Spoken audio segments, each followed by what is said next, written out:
guys, welcome to our channel. இன்னைக்கு நம்ம சேனல்ல வந்து ஈஸியான சிம்பிளான ஈவினிங் ஸ்நாக்ஸ் வாழைப்பூ வடை தான். ரொம்ப ஈஸியா செய்யலாம். வாங்க வீடியோக்குள்ள போலாம்.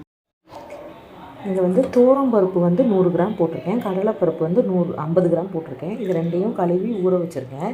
நெக்ஸ்ட் வந்து வாழைப்பூ பார்த்தீங்கன்னா நம்ம ஒரே வாழைப்பூல பெரிய வாழைப்பூவும் இருக்கும், குட்டி வாழைப்பூவும் இருக்கும். ஸோ இந்த பெரிய வாழைப்பூவை நம்ம பெருசும் சிறுசும் கொஞ்சம் தனித்தனியாக பிரித்து வச்சுக்கலாம். ஏன்னா இந்த பெருசு வந்து நம்ம வந்து அப்படியே போட முடியாது. இந்த பருப்போடு சேர்த்து அரைச்சி தான் போட போகிறோம். சின்னது வந்து குட்டியாக இருக்கிற பூவை வந்து கொஞ்சமாக கட் பண்ணி போட்டுக்கலாம். வாங்க பண்ணுறேன்.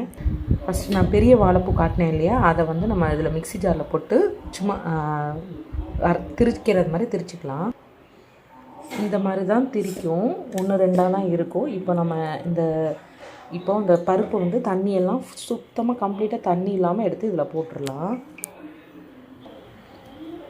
இந்த வடைக்கு வந்து நம்ம இந்த பொருட்கள்லாம் எடுத்து வச்சுருக்கோம். இது எல்லாத்தையும் சேர்த்து போட்டு அரைச்சிடலாம். ஏன்னா இப்போ வந்து குழந்தைங்க வந்து பச்சை மிளகாலாம் எடுத்து வச்சுருவாங்க, இஞ்சி எல்லாத்தையுமே எடுத்து வச்சுருவாங்க. ஸோ பச்சை மிளகா, பூண்டு, இஞ்சி, ஜீரகம், பெருஞ்சீரகம் இதெல்லாம் வந்து சேர்த்து ஃபஸ்ட்டு அரைச்சிடலாம். இது ஒரு சுற்றிடலாம். நான் இன்னும் பருப்பு அரைக்கிறதுக்கு முன்னாடி இதெல்லாம் சேர்த்து ஒரு சுற்றிடலாம்.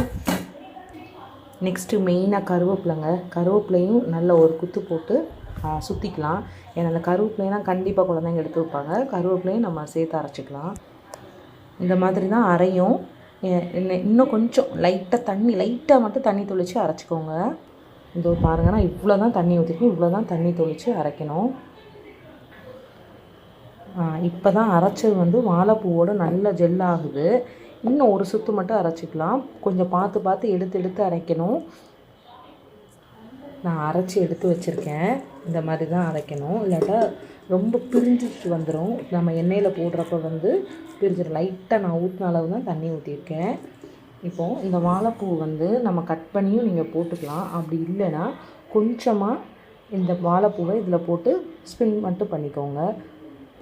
இதுவும் நான் வந்து கட் பண்ணுறதுக்கு பதிலாக மிக்ஸி ஜாரில் போட்டு இந்த மாதிரி அரைச்சிக்கிட்டேன். இப்போ இதையும் இதோட சேர்த்து மிக்ஸ் பண்ணிக்கலாம். ஒரு ஸ்பூன் உப்பு போட்டுக்கலாம். நெக்ஸ்ட்டு வந்து ஒரு வெங்காயம் கட் பண்ணி வச்சுருக்கேன். வெங்காயத்தையும் தட்டிக்கலாம்.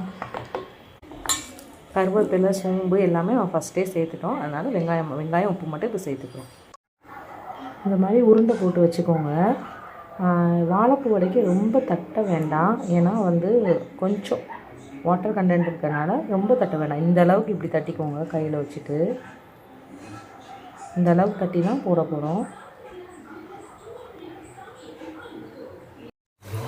இது உடையாமல் அப்படி திருப்பி விடுங்க. வடையை திருப்பி விட்றப்ப பார்த்து உடையக்கூடாது. மெதுவாக திருப்பி விடுங்க.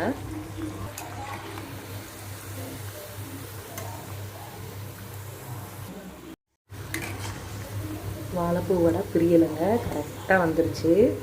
சூப்பராக நல்ல மொறுன்னு வந்துருச்சு. இதே மாதிரி எல்லா வடையும் போட்டு எடுத்துக்கலாம்.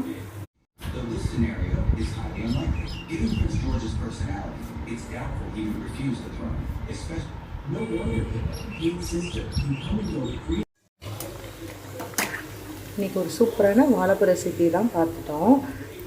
நெக்ஸ்ட்டு இன்னும் வேறு ரெசிபியில் உங்களை மீட் பண்ணுறேன். தேங்க்யூ ஃபார் வாட்சிங். நீங்களும் கண்டிப்பாக அந்த மாதிரி செஞ்சு பாருங்கள்.